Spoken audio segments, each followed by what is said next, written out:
Of course, there are shortcuts when it comes to fitness. Anything that makes it easier to perform the necessary work will enable you to get better results in less time.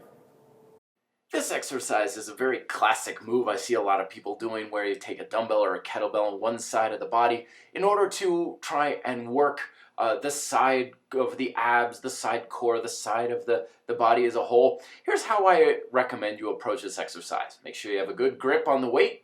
Shoulders are back, body is nice and tight, standing fully upright and erect. And then from there, slowly, gently squat on down, place a kettlebell on the floor, and then walk away from the dumbbell or kettlebell. So you might be thinking, why are we doing this? Why are we walking away from a perfectly good exercise? And the fact of the matter is the side bending exercise with dumbbell or kettlebell or whatever is really one of those moves that I just tell people stay away from for a number of reasons. Number one, it's not very effective. In fact, if you never did it, you wouldn't notice any difference in yourself. It really doesn't build that much strength. It really doesn't do that much for your side obliques and everything like that. But another thing too is it's not the safest move in the world. It's known for chronic spinal injuries. Here's why, okay? So we have our pelvis, we get our spine, our skull up top. In the world of weightlifting, you pick up like dumbbells or kettlebells or anything in front of you and you round your back forward and you start doing this, and you'll have like every trainer in the world jumping out of their back office, and people will look and shriek in horror and they're like, oh my god, that's so bad for your back, oh it's terrible, and everything like that because you're doing this sort of thing.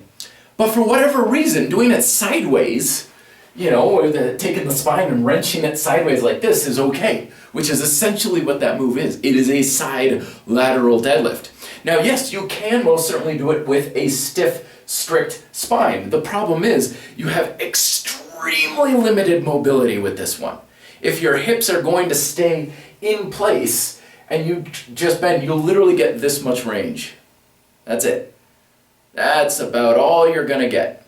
So a lot of times when people are getting big ranges of motion, their spine, they're just wrenching their spine back and forth, opening and closing the disc like crazy, and that's if they're keeping their pelvis still. The problem with this as well is you've got your legs to consider, which means that you've got these big levers down on the ground and your hips can shift side to side, which will exaggerate the amount of movement that the kettlebells or the weight is moving, and it makes you feel like you're doing much more. But again, what we're trying to do is you got your ribs, here, you got a little bit of muscle in your obliques right there, and you're getting very little range of motion here. So the bottom line with this move is, one, it's not worth the risk.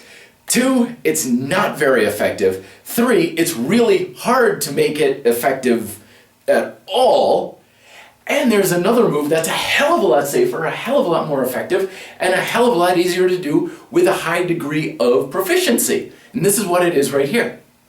So this is your side plank in the suspension straps. Your feet are in the straps themselves. My setup here allows me to have both of my feet at the same time, although you may need to have just one in and then the other foot is on top right there. Keeping the body nice and stiff and straight, using your abs and your hips and everything basically on the entire side of your body to lift your self off the ground. From here, just simply shifting back and forth. This is what we're using the suspension straps for, is they allow us to do this. And the further out you go, the harder your obliques and the side of your body will really have to work along that lateral chain. Always be sure to keep your body nice and stiff, although some sagging in the hips is okay. Again, we don't have a big heavy load in our hands, so some spinal movement and mobility is perfectly okay. It's safe for the spine, and in fact, it may very well amplify the exercise. So make sure that you stay very smooth. You could do this for time, usually about 15 to 20 seconds on each side is fine, or you can count the amount of shifting that you do as well. So play around with this. Let me know if you have any questions down below, or if you have any concerns about the exercise I mentioned beforehand. Till then, be fit, live free.